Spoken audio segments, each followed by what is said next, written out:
అసలు బోలే బాబా ఎవరు? కల్తీ నెయ్యి వ్యవహారంలో ఆయనకు ఏం సంబంధం ఉందో చెప్పాలి అంటూ పూదలపట్టు ఎమ్మెల్యే కలికిరి మురళీమోహన్ డిమాండ్ చేశారు. తిరుమల లడ్డూ ప్రసాదంలో కల్తీ జరిగిందని 18 సార్లు వెనక్కి పంపామని చెబుతున్న వారు ఎలాంటి చర్యలు తీసుకున్నారో చెప్పాలని మురళీమోహన్ డిమాండ్ చేశారు. తప్పు చేయనప్పుడు సిట్ విచారణకు హాజరై నిజాయితీని రుజువు చేసుకోవాలని ఎమ్మెల్యే మురళీమోహన్ వైసీపీ నాయకులకు సూచించారు. వైసీపీ హయాంలో చట్టం తన పని తాను చేసుకుపోతుందని చెబుతుండేవారు ఇప్పుడు కూడా అదే వర్తిస్తుందని గుర్తు చేసుకోవాలని తిరుమల తిరుపతి దేవస్థానం వ్యవహారంలో చంద్రబాబు నాయుడు గారి మీద కామెంట్ చేశారు. భక్తి గురించి, సాంప్రదాయాల గురించి, హైందవ సనాతన సంస్కారాల గురించి నారా చంద్రబాబు నాయుడు గారు జగన్మోహన్ రెడ్డి గారి దగ్గర నేర్చుకోవాలా? గుడ్డొచ్చి పిల్లనెక్కిరించినట్టుందంటే ఇదే కదా. తిరుమల తిరుపతి దేవస్థానాన్ని పవిత్రతను కాపాడడంలో నారా చంద్రబాబు నాయుడు గారు ఎక్కరా, మీరెక్కరా?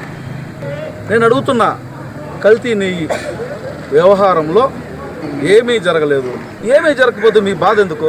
విచారణ పిలిచినారు, నేరుగా పో, గుండెలు 5 ఇంచులు ముందుకు పెంచి ఏమీ జరగలేదని చెప్పేసిరా.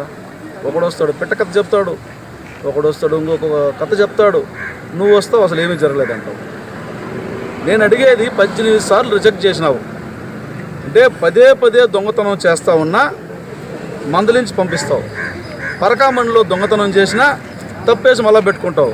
అంటే ఏమని 18 సార్లు రివర్స్ పంపినాం మేమన్నావు, మరి ఆ కంపెనీని ఎందుకు కొనసాగించినావు? ఒకసారి దొంగతనం చేసినా 100 సార్లు దొంగతనం చేసినా మేము దొంగతనం పట్టుకున్నప్పుడు వదిలిపెడతాం, కానీ మిగతాటప్పుడు అంతా కూడా మేము చూసి చూడట్టు పోతామని మీరే చెప్తున్నారు. 18 సార్లు రిజెక్ట్ చేసినామని అంటే తప్పు లేకపోతే రిజెక్ట్ ఎందుకు చేసావు? అంతా శుద్ధంగా ఉంటే నువ్వు చెప్పిన శుద్ధపూస మాటలు నిజమైతే రిజెక్ట్ ఎందుకు అవుతుంది?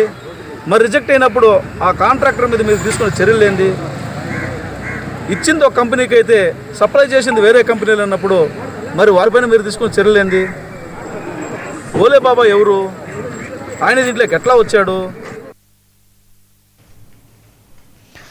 ఏలూరు జిల్లా